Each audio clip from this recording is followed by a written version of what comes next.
गुरुजी, सबसे पहले तो आपका बहुत बहुत धन्यवाद कि आप मुंबई शहर में आए और हम लोगों को अवसर मिला कि आपका दर्शन करें और आपसे थोड़ा मार्गदर्शन लें।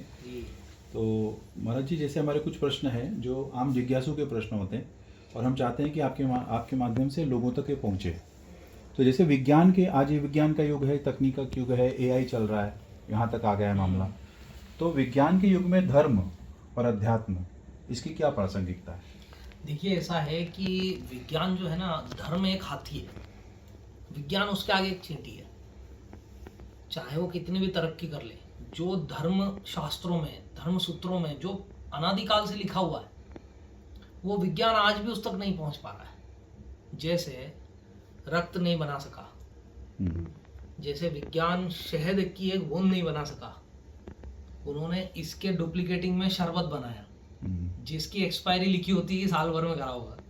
लेकिन अभी आपने सुना होगा कहीं पे किसी देश में 5,500 साल पुराना शहद निकला है और वो अभी तक सही है।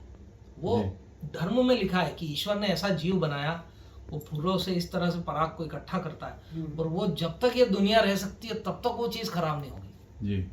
तो हमारी एक आंख के अंदर 27 करोड़ सेल्स होते हैं। आप बताइए, ये साइंस ने लगाए क्या? ये किस साइंटिस्ट ने लगा दिए? तो कहने का अभिप्राय है, हर चीज को विज्ञान की नजर से नहीं देखा जाएगा। हमारे धर्म ने हमको कहा भाव से देखो जी। अगर आप विज्ञान की नजर से देखेंगे कैसे चलेगा? हमारे अभी ये सूर्य ग्रहण जो आता है जी, इस ग्रहण के समय हमने एक अखबार में इंटरव्यू दिया था कि गर्भवती महिलाएं बाहर ना निकले, ये सूर्य ग्रहण बड़ा उनके लिए वो होता है, और सब खाने की वस्तुओं को ढक दें, मंदिरों को बंद कर दें जी। तो एक साइंटिस्ट थे, उन्होंने कहा यार ये हर चीज में बोलते हैं भाव से देखो, मेरा कहना है विज्ञान की नज़र से देखो। यहाँ से लाइट आ रही है, इस पे लाइट आ रही है, लेकिन बीच में कोई आ गया तो इसकी छाया बीच वाले की इस पे पड़ गई, ये ग्रहण है बस जी। इसको विज्ञान की नज़र से देखो। तो हमने उन साइंटिस्ट का पता लगाया, उनसे हमने बात की, आमने सामने मीटिंग की। तो वो रमेश अग्रवाल जी जीवित थे, भास्कर ग्रुप के मालिक जी जी। उसमें वो छपा था। तो मैंने कहा आप पता लगाइए कि ये कौन, किसने लिया था साइंटिस्ट का इंटरव्यू जी। तो उनको हमको पुणे में मिलवाया गया। मिलवाया तो हमने कहा सर आपने ये लिखा कि धर्म में हर बात को भाव से देखने का कहा, और आप कहते हैं विज्ञान से देखें कि ये है हाइड्रोजन का गोला है सूर्य, उसका प्रकाश बीच में कोई आ गया, ये हो गया। मैंने सर मैं अगर आपको थप्पड़ मारूं आपको बुरा लगेगा कि नहीं? बोल क्यों नहीं लगेगा? मैंने कहा क्यों सर, आप साइंस की नज़र से देखिए ना, ये चमड़ी है, ये हड्डी है, ये चमड़ी हड्डी पर टकरा गई तो इसमें बुरा क्या मानना है? बोले नहीं यार बुरा तो लगेगा। तो हर जगह जो है ना सर, धर्म अपनी जगह है, विज्ञान अपनी जगह है जी। उस धर्म रूपी हाथी के आगे विज्ञान एक चींटी है जी। कुछ नहीं कर सकते आप। ईश्वर ने पक्षी बनाया, उस पक्षी को देख के विज्ञान ने हेलीकॉप्टर बनाया है जी। उस पक्षी को देख के विज्ञान ने हवाई जहाज बनाया है। मतलब प्रकृति प्रदत्त चीजों को ही विज्ञान ने उसको फॉलो किया, मॉडिफाई किया है, लोगों के लिए सुविधाजनक किया है। गुरु जी, नाम जप और मंत्र जप, इसको भी लेके बहुत लोग कंफ्यूज होते हैं। अधिकतर मैंने देखा है, कोई कहता है ये ऐसा करना चाहिए, ऐसा नहीं करना चाहिए, ऐसा करोगे तो पाप लगेगा या इसका फल नहीं मिलेगा। तो मंत्र जप और नाम जप ये अलग अलग चीजें हैं, अलग अलग प्रकार से देखनी चाहिए, करनी चाहिए, या इसमें से कोई एक ही करना चाहिए या दोनों करना चाहिए? देखिए, किसी भी क्रिया में इतना सा भी इधर उधर हुआ ना तो उसके फल में भेद आ जाता है। अच्छा, फर्क आ जाएगा। आपके पास में किसी का एक मोबाइल नंबर है, उसमें 10 डिजिट होती है, और आपने सेव करते समय एक डिजिट गलत सेव कर दी, तो सही आदमी से बात हो पाएगी क्या? वो रॉन्ग नंबर लगेगा। बिल्कुल ठीक है। आपने जो इसी तरह से नाम स्मरण अलग है, मंत्र जाप अलग है। नाम स्मरण हृदय को शुद्ध करता है जी। सफाई करना एक अलग चीज है जी। ठीक है। और मंत्र मन को तारता है जी, मतलब वो मंत्र उसको अपलिफ्ट करता है जी।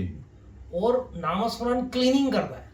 अच्छा, गाड़ी को साफ करना एक अलग चीज है, गाड़ी को चलाना एक अलग चीज है, ऐसा है। तो हम नामस्मरण करके अपने हृदय की शुद्धि करते हैं जी, है ना। और मंत्र जाप जो है वो तो हमें मन को तार करके जीव। तो उसमें नियम लागू होते हैं। आपसे कोई कह दे कि दिन भर ही लो बस आप खाते ही रहना, आप यार भैया मैं 2 बार तो बैठ के खाऊंगा तभी शांति होगी। ठीक है जी जी। भोजन और भजन का यही नियम है, भजन भी बैठ के करना पड़ेगा टाइम से 2 बार जी। कम से कम 2 बार, त्रिकाल संध्या का है 3 बार, ठीक है ना, ऐसे तो बैठ के नियम से करना ही पड़ेगा जी। भजताम विधि पूर्वकम, हर जी। चीज की एक विधि है, जी उसको विधि पूर्वक उसका पालन करने से उसका फल मिलता है। जी। और जो नाम के लिए कहते हैं, जो भी आपने कहा नाम जी। वाली बात, तो इसमें अकेले जैसे जैसे श्याम सदाशिव आजकल बहुत ये हो गया, या राधा कृष्ण कहो, जैसे ये राधा रमन वाले जो गुरुजी थे वो बोलते थे राधे श्याम कहो, सिर्फ राधे मत कहो, सिर्फ श्याम मत कहो। तो युगल नाम लेना चाहिए, या एक एक जैसे नारायण जी का नाम ले लिया तो चलेगा? देखिए ऐसा कि है, लक्ष्मी नारायण? सीधा नारायण का नाम लेना चाहिए। अच्छा। भक्ति उसी की होती है, उसके अवतारों में जाओगे तो 1000 भेद है। जी।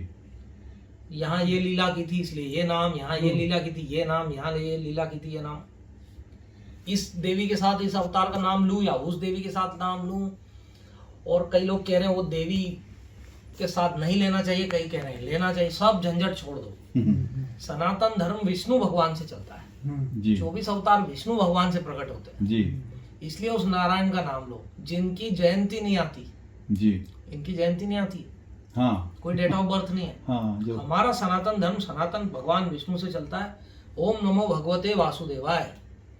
इसमें वासुदेव भगवान श्री हरि नारायण का नाम है, इसमें किसी देवी का नाम नहीं है। जी। कुछ आपको अपना कल्याण भक्ति सब कुछ चाहिए, आप भगवान की भक्ति कीजिए, विशुद्ध भगवान की भक्ति कीजिए। जी। ये अवतारों में जाइए ही मत, वहाँ इतने पंचदेव में नारायण भी हैं, शिव भी हैं। हाँ। तो ऐसे कोई शिव का भक्त होगा, कोई देवी का भक्त होगा। पंचदेव की भक्ति जो कर रहे हैं जी। वो वैदिक है। अच्छा। और सनातनी है, प्योर। जी। जी। उससे नीचे उतरे मिलावट चालू। अच्छा, मतलब पंचदेव में से किसी एक को अपना इष्ट बना करके उनका पूजन करना चाहिए। पंचदेवों में भी जो परम इष्ट हैं जी। वो विष्णु है, जी। नारायण। जी। परम इष्ट जो है वो विष्णु है। जी। जी।